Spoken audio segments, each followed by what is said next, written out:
Today we are to go back to the field of psychology again. Particularly, we are to discuss one of the most important aspects of the unique learning under the specific title of today's class is Nature or Characteristics of Learning. Friends, we have discussion concerning to the definition of learning. On the whole, explaining the concept of learning, we are to understand the concept of psychology much well. Friends, you know so much well that psychology is the science of behavior of all living beings and organisms as well as non-living things and matters of this extensive universe. And learning, being one of the most important sectors of psychology, has specific concern with the process of modification or change of the behavioral pattern. Let us start. Learning needs motives or types to learn. Learning involves some motives or types which help to set the goal, activate the organism for reaching the goal by accomplishing necessary tasks or overcoming the obstacles before it. Performance is attached to learning as it satisfies the motives and help to acquire new experiences. Friends, in the field of psychology, of understanding the reasons or the causes of manifestation of our behavior, we are to understand three most important, aspects or parameters. And these are the concept of needs, or the concept of need is to be clear, the concept of drive is to be clear, and the concept of motive is to be much clear for us. Friends, in the field of learning, motive or motivation has special importance because without motivation, no learning takes place. And with all these three most important aspects, particularly the needs, drives and motives, learning has close link. And with human behavior, all these three aspects, particularly or the terms, that is needs, motives and drives, have spatial connection or connectivity. And for our understanding, here in this context, when we are to explain the concept of needs, we are to explain the concept this way, that needs are the psychological as well as physical necessities or requirements. Means needs are the psychic, means mental, and physical, means physiological necessities or demands or requirements. And with needs, motive has spatial connectivity, and motives are the causes or reasons for different actions or activities. And for the accomplishment, for the completion of various activities in our life, there is the need of drives, and drives are the driving forces of our body, of our physiology. So friends, needs are the psychophysical requirements, or psychological means mental as well as physical necessities or demands, and drives are the driving powers or forces of human physiology, and motives are the reasons or causes for action. Means when we are to understand any type of behavior, we are to understand all these three most important terms, because without needs, we never manifest any type of behavior. And without motivation or motives, we cannot remain active in any type of activity, as well as without drives, means the driving forces, we never become successful in moving towards different situations or different environments. So needs are the psychological and physical requirements. Motives are the reasons or causes of action, and on the drives are the driving forces of our body. And for better understanding again, we can give an example. Suppose when you are to ride a motorcycle, you need petrol. But for driving your own physiology, means for wandering here and there, for movement, we do not require any type of fuel, means maybe solar energy or petrol. But nature has given us in the form of driving forces some power or capabilities, because of which we remain active in, or we remain involved in different actions or activities.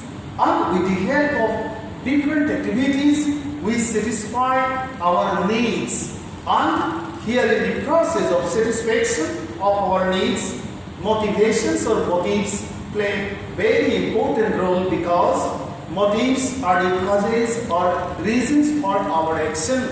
And because of the activities and power as well as capabilities of needs, drives and motives, we remain involved in different activities for the satisfaction of our psychophysical demands, and we learn or we acquire varied types of behavior, and learning this way takes place. So friends, in the field of learning, needs, drives and motives have special importance, and for understanding learning, we are to understand it very sincerely and nicely, the concept of needs, drives and motives. Let us go back to the next slide. Learning is in other sense the process of solving problems for satisfaction of our needs or goals. In the learning process, there may be many ways of acting or behaving unsatisfactorily or without any result. In such situation or state, learners need to apply new technique and follow innovative method to overcome such situations, which help to result adjustment in the form of learning. Means our adaptation or adjustment also depend on learning, and that's why learning is one of the most important processes of adjustment, you can say or define that way too. And sometimes what happens in the process of accomplishment of goal or achieving goal, we never become successful. And in such situation, there is the demand of changing the approach or method or methodology. Means we have to review the approach, and by changing the approach, we have to try again. Means we have to repeat the same situation simply by changing the approach for the satisfaction of our needs, depending on our motives and depending on the driving forces of our psychic as well as physiological order. Let us go back to the next slide. Learning creates the relationship between receptors and effectors, means the senses as well as the glands of our body for acquiring experiences. Human body is equipped with two types of receptors, namely the external receptors and the internal receptors. The external receptors show reactions to various things and events related to environment. Due to various reactions, a permanent relationship gets established between receptors and effectors, which help to acquire experiences. Friends, basically, we know about the 5 sense organs, which play very important roles in the process of learning. Means in the form of receptors, our senses help us to keep close contact with the stimuli of the greater environment where we are existing or we are living. And when we keep contact activity different stimuli of the universe, we express or we manifest, you see, effects or reactions or responses with the help of the effectors, means our physiological organs, maybe glands or our other parts of our body, and we acquire or we, you see, manifest various types of behavior, maybe mentally or physiologically, and as the result of such behavioral manifestation, we learn something and that is stored in our memory. Let us go back to the next slide.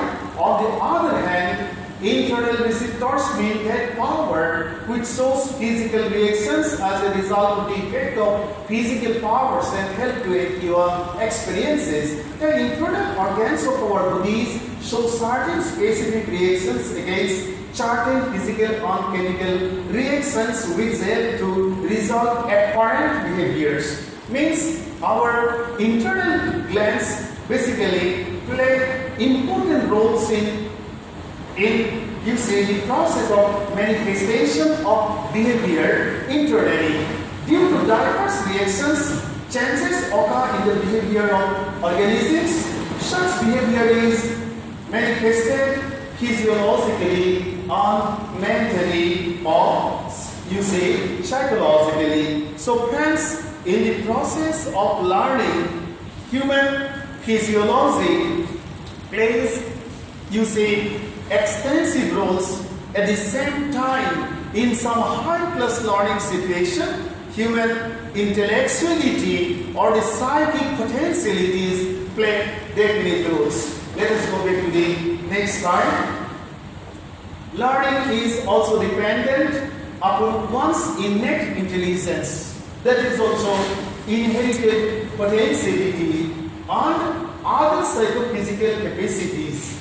It is based on hereditary endowment. With such potentialities or capabilities, organisms can learn different types of activities and develop behavioral patterns. Thus, or this way, the basis of learning is the individual's innate or inborn or hereditary capacities, you see, including intelligence and the temperament and the mental attributes. And as all these are genetically transmitted from one generation to the next one, means you are representing or you are the representative of your ancestors. And as these means the psychic as well as physiological potentialities and capabilities are genetically transmitted potentialities and capabilities. Basically, in each of us, we notice differences when we consider from the standpoint of intelligence, from the standpoint of physiological feature, or from the standpoint of other psychological or psychic as well as physiological potentialities, capabilities, etc., etc. Let us go back to the next slide.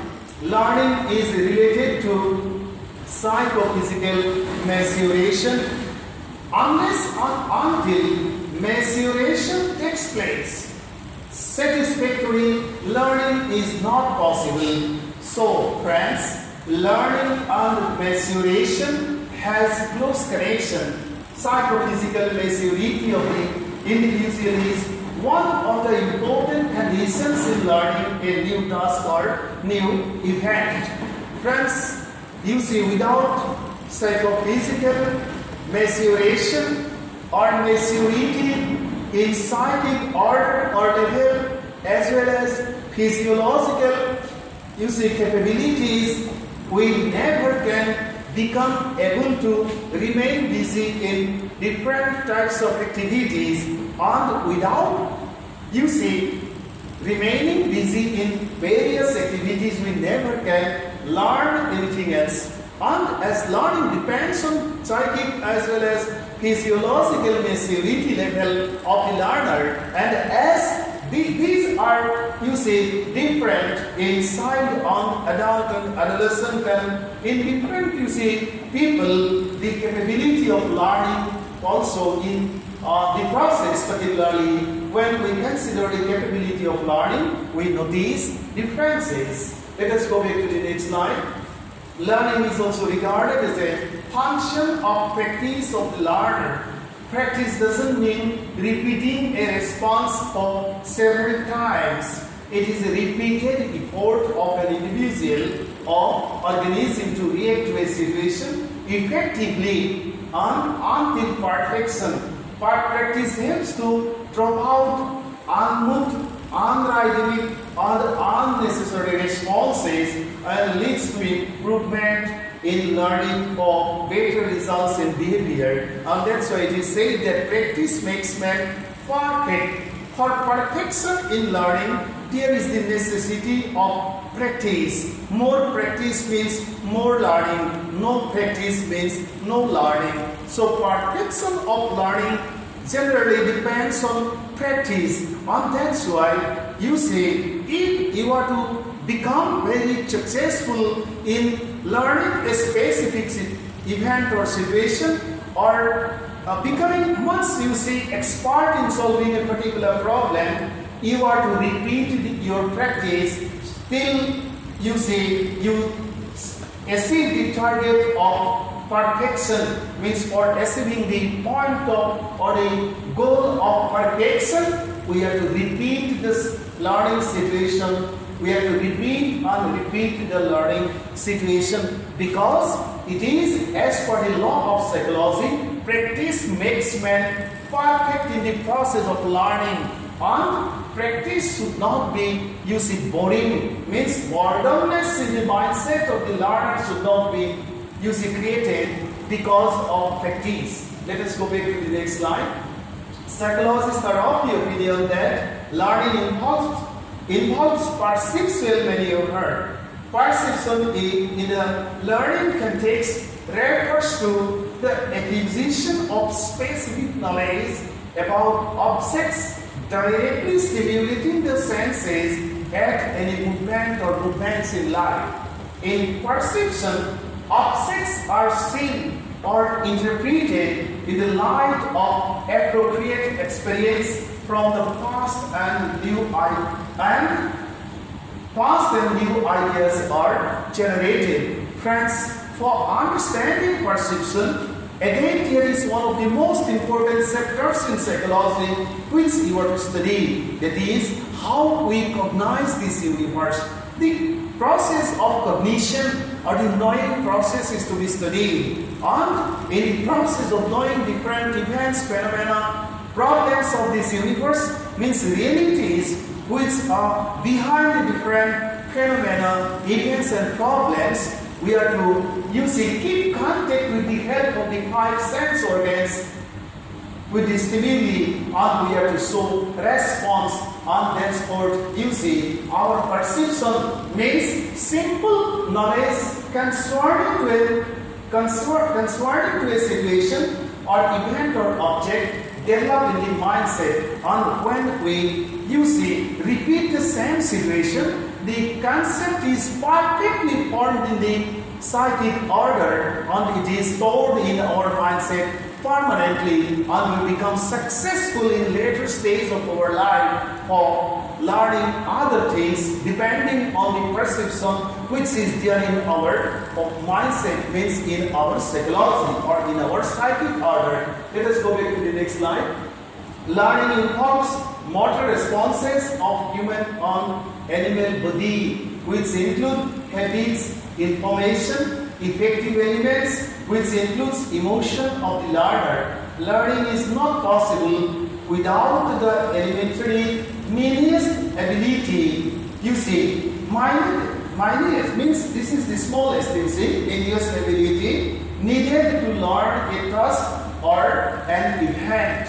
Natural mental endowment cannot be fully utilized without proper facilities for education. Learning helps us to obtain new form of behavior. So friends, this thing is to be limited deleted, you see, this is minus means the smallest, minute means the smallest ability needed to learn a task or an event. So friends, in the process of learning, every details of our body as well as our psychic level help us or remain active and help us to develop new pattern of behavior in the form of learning. Let us go back to the next slide. The characteristics of learning now here we discuss this part may be outlined with the help of explanations and interpretations already given above. Means depending on the explanations which we have provided, we can explain the characteristics or the specialities of this process of learning. Let us discuss the specific characteristics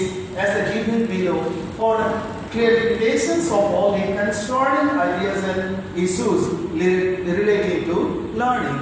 Let us see the next slide. Number 1, learning is an acquisition of experience and training with the help of past experiences and training. So in the process of learning, past experiences as well as training, you see, have special importance. Learning is the systematic organization of behavior. It is an activity by virtue of which we organize our responses in the form of new habits. Learning is the reinforcement of new thing or event. Learning of a new thing, phenomenon or event is an addition to the learner's stockpile of experiences. Woodward, who is a great American psychologist, states that reinforcement too is an essential component of the act of learning because the activity forms only successful responses and which are the unsuccessful responses. So these are some of these characteristics of the process of learning, and for understanding the process of learning we are to understand human physiology in better manner. At the same time we are to understand the psychic potentialities or the mental potentialities which are here in the psychological or the mental order of the human organism. The other part concerning to the characteristics of learning we will discuss in later class, in next class. Today also there is a little bit technical disturbance, light disturbance, electricity disturbance is there. So a little bit concentration from my side has also been, distracted, and because of that a little bit disturbance I